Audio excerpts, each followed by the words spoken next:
There's a reason why buying your first home is such a huge life event, because whoa, they sure did not make this process simple or cheap. But by the end of this video, you'll have a much better idea of what it actually costs to buy a home and what to save up for.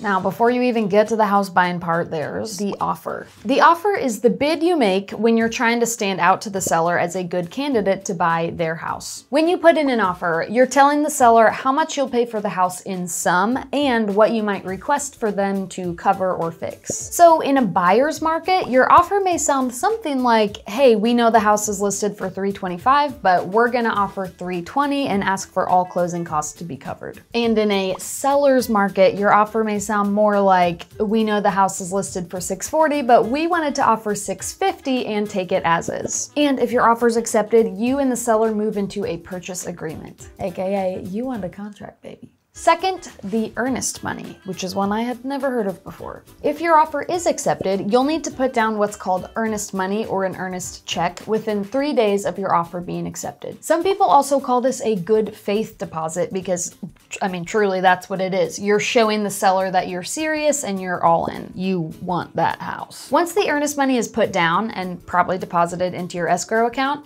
the seller will take the house off the market and you'll begin working through all the procedures that move you closer to closing. Expense number 3, the inspection. If you have an inspection done on the house, you can probably expect this to cost somewhere between $300 and $500. This is a pretty fair price when you consider that the home inspection gives you insight to any other hidden fees laying within the framework of the house that you'll need to pour money into later. AKA, you need a new roof, they found mold in your walls, you have issues with the plumbing or electrical wiring that need fixing, or it's sitting on a faulty foundation. You definitely want to know that before you buy it.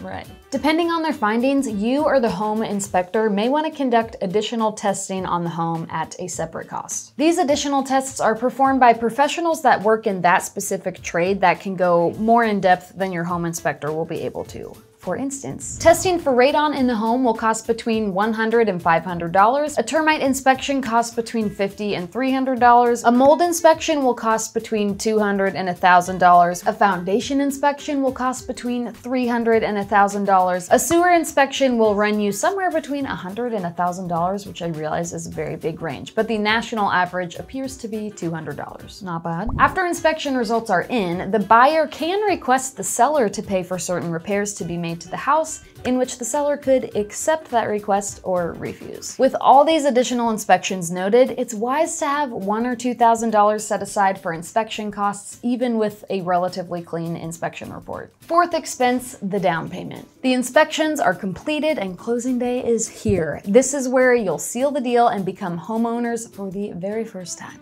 The down payment is your first big interest-free payment on the house, and it's paid on closing day. The amount that you put down is totally up to you. You could put down anywhere between 3% and 100%, but given that this payment is free of interest and all of it will go toward the principal of your mortgage, the more you put down, the better. Also, that earnest check that you wrote in the beginning, that will likely be added to your down payment as well. Number 5, the closing costs. This is the spooky one. Closing costs are a hodgepodge of various expenses, totally separate from the costs of the home, that need to be paid for home ownership to be transferred to you. And you can count on these closing costs being between 2% and 6% of the home's purchase price. The closing costs include appraisal fees. This is where a professional visits your home to determine its actual current worth and typically costs between $300 and $450. Title fees. This enables the ownership of the house to be legally transferred from the seller to the buyer, and the cost varies depending on a variety of factors. Lender fees or loan origination fees. These are charged by the lender in exchange for processing or underwriting your loan and typically cost between 0.5% to 1% of your loan amount.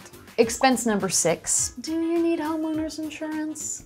Yes, you actually really do. Most all mortgage lenders require you to have homeowners insurance because the well-being of the house doesn't just matter to you, it impacts them as well. Not only do you need it, but you typically need to pay your first full year of homeowners insurance upfront on closing day. Apparently, you can typically calculate how much your home insurance will cost by taking the full price of the house, dividing it by $1,000, and multiplying it by $3.50. This is how much you will pay annually for homeowners insurance. installments. So divide that by 12 if you want to know the monthly payment amount. And if your mortgage lender says you have an escrow account along with your mortgage, don't worry. As long as you're making your monthly mortgage payments in full each month, your escrow account will make sure your homeowner's insurance is getting paid on time at the right time. Bless it. And hey, why stop at paying for one kind of insurance when you could be paying for two? Any homebuyers putting down less than 20% for their down payment will also be required to have private mortgage insurance, or what you may hear referred to as PMI. This insurance is for the security of the lender because, again, your homeownership abilities have a direct impact on them. You'll be required to pay the PMI monthly until you cross over the 20% equity threshold, aka when you officially own 20% of the house outright, at which point you can cancel your PMI because you've proven you can afford it and that you're a reliable borrower. Your PMI will likely cost you between 0.5 and 2% of the loan amount each year. And lastly, 7, moving costs. Finally, moving day is in sight. Here are a few more expenses you'll want to be prepared for as you pack up your old home and get ready to move into the new. Utility transfers. You may have to pay a fee to transfer your utilities like water, electricity, gas from one residence to another, or pay an installation fee if you've never had utilities under your name before.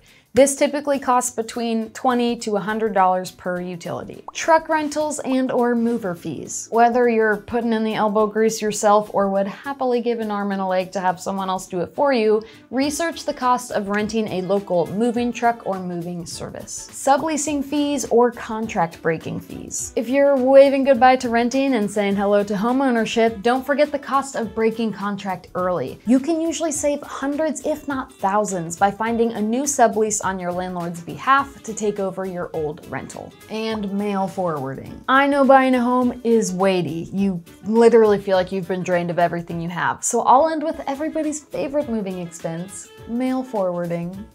$1. Don't forget it.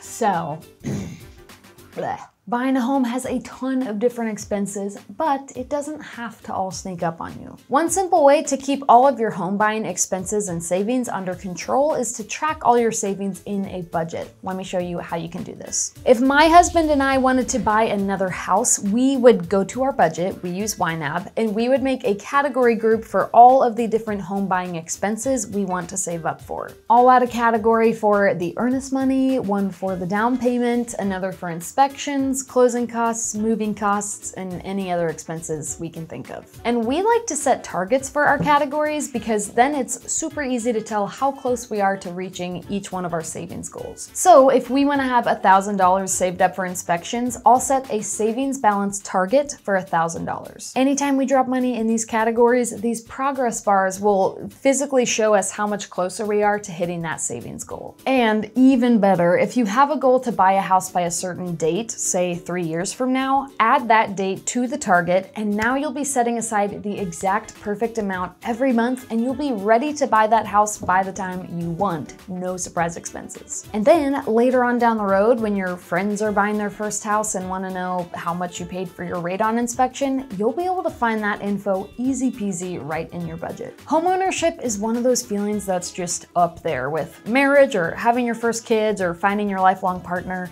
Don't let all these expenses scare you away. Own them, crush them, your house will be yours before you know it. For those interested in saving for their first home with YNAB, click the link in the description box below to start your free trial today. Thank you so much for watching, and I'll see you in the next video. This is a part of the video where there's always bloopers, but sometimes you just get in the flow while you're filming and you don't spill your coffee or burp or stutter over your words, and then you have no bloopers. So, sorry. I just did well at my job today. That's good. And I'm gonna reheat my coffee. It's very cold. All right, see you later.